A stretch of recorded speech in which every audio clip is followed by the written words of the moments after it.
This is the first of a series of videos that I'm going to be making to cover the material that I think it would be a good idea for concerned citizens like myself to have an opportunity to digest and understand regarding what I think has been the ongoing process of a generally amoral surge of fascist activity that has been in process throughout my lifetime.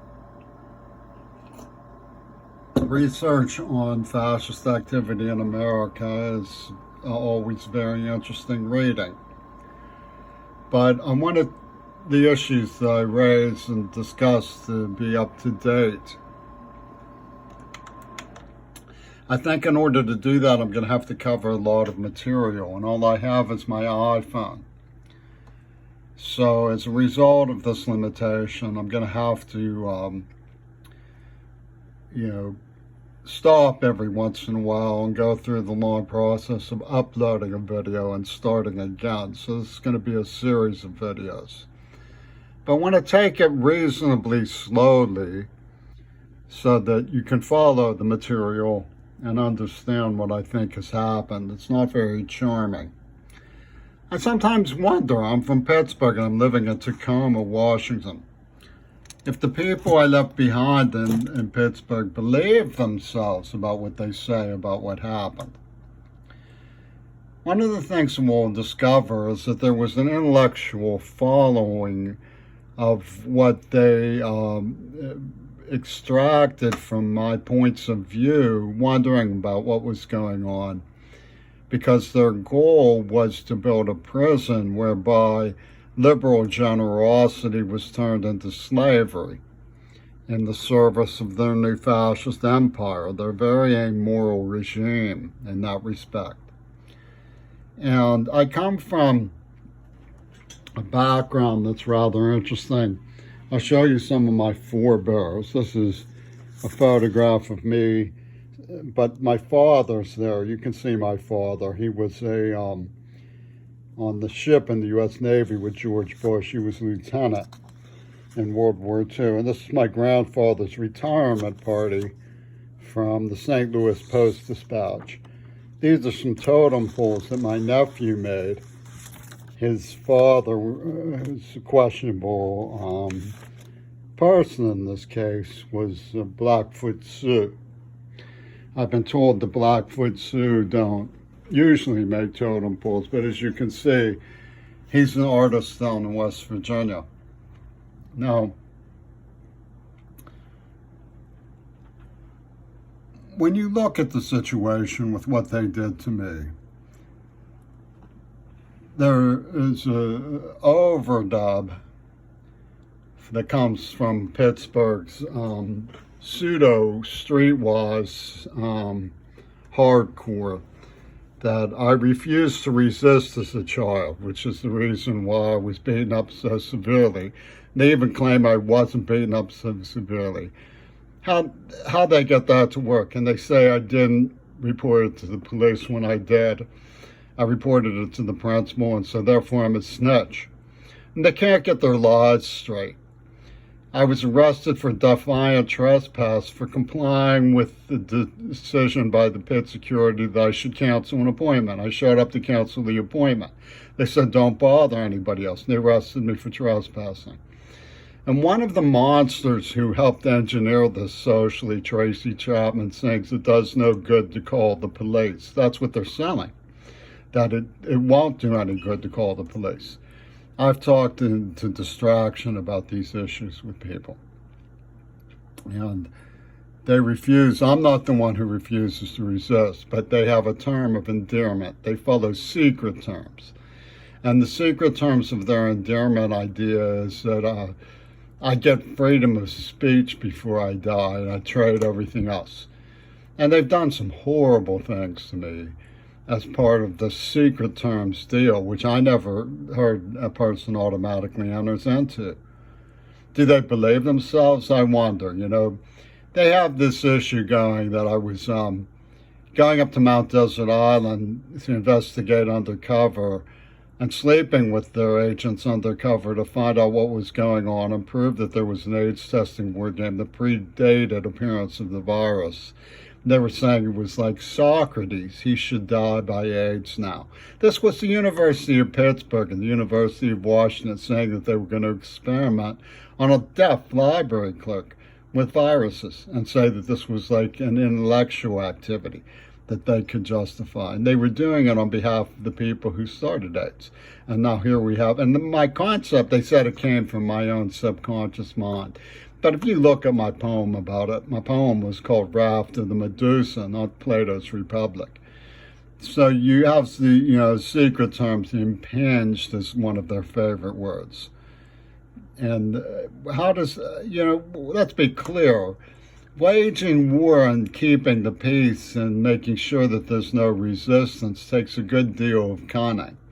And we've heard how cunning the intelligentsia of Japan can be.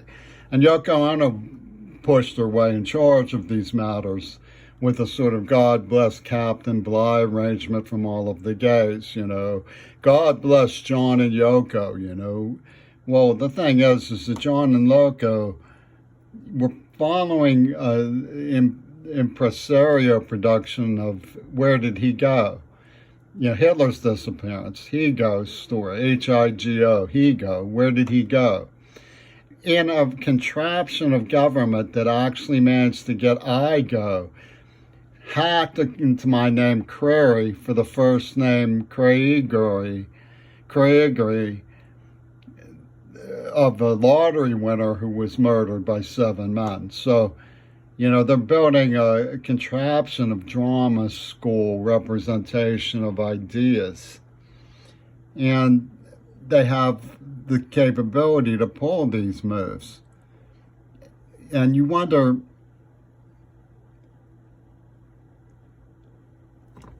what does that say? Oh yeah, that's drama school, log and captain's log stardate stuff. Who gets to play this kind of like lord over the private life of an American citizen who is deaf? You have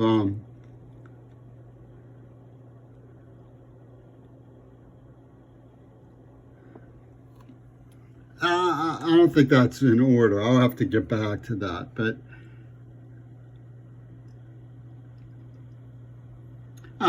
they got this dude hop and step and fetch it for Trump and Reagan called Yusuf Endor. He's like from the African royalist section, saying, oh, we're going to take it from the white. Now, that's their explanation for the whole thing. Is what's the failure to warn? Why didn't they talk when they knew, why are they going along with it? Well, the failure to warn when they knew and they're going along with it has a lot to do with the ideological contraption rather than failure to warn. They call it protesting the doctrine of white discovery. In other words, if you try to tell somebody, you'll get credit for warning the public, and that's the doctrine of white discovery. It doesn't make the kind of sense they claim it did, And when you study the actual issues, they claim that I was jealous of Roseanne. They had impacted in neuroplasm. Of course, the lesbians wanted control of this issue, and they were coming from a place called Lydia, which is like lie, dia. Love you, diabolical lie is the idea. Les lie. And they say there were no other reasons but jealousy, but the truth was she was detonating a neuroplasm to cover for the people who started AIDS and helping them set up COVID. There were a lot of other reasons. But the Rolling Stones jumped in with, cyber impingements while they were, and they're doing it again. Loco Ono's doing this again with Greta Thunberg, acting out like fantasies of like what her conduct on the side is. They were doing it with Midori Goto and Rosa, supposedly get even for the death of John Lennon, but actually to protect the fascists behind the AIDS attack. Higo wasn't just Lennon's disappearance, which was fake and phony, but Adolf Hitler's disappearance, which was fake and phony. And I'll show you some things that show that this is so. If you look at, if I was president, the Police Gazette was back in the days of Life magazine when Jackie Kennedy was setting up JFK. But the Hitler they use is not really a Hitler so much as a friendly, to them, image of like authority, in its prime. It's the McHitler's, happy McHitler's. You'll be happy in McHitler's America. You'll be happy in McHitler's America. Now, you wonder, when you see the Zapruder film analysis, how what Jacqueline seems to hold to Kennedy's head follows that line of trajectory right there. What she seems to hold to his head is when his head explodes. Hollywood's most daring bedroom scene. Well, inside the car with JFK, those we live at moments at his side.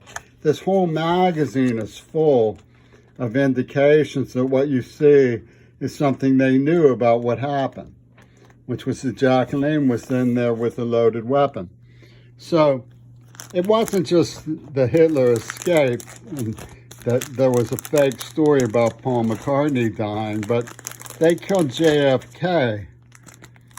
They killed JFK, and they went on to pretend that John Lennon killed himself, and then they engaged the queers in a doctrine of double suicide. It's not about the doctrine of white discovery. It's about the doctrine of double suicide.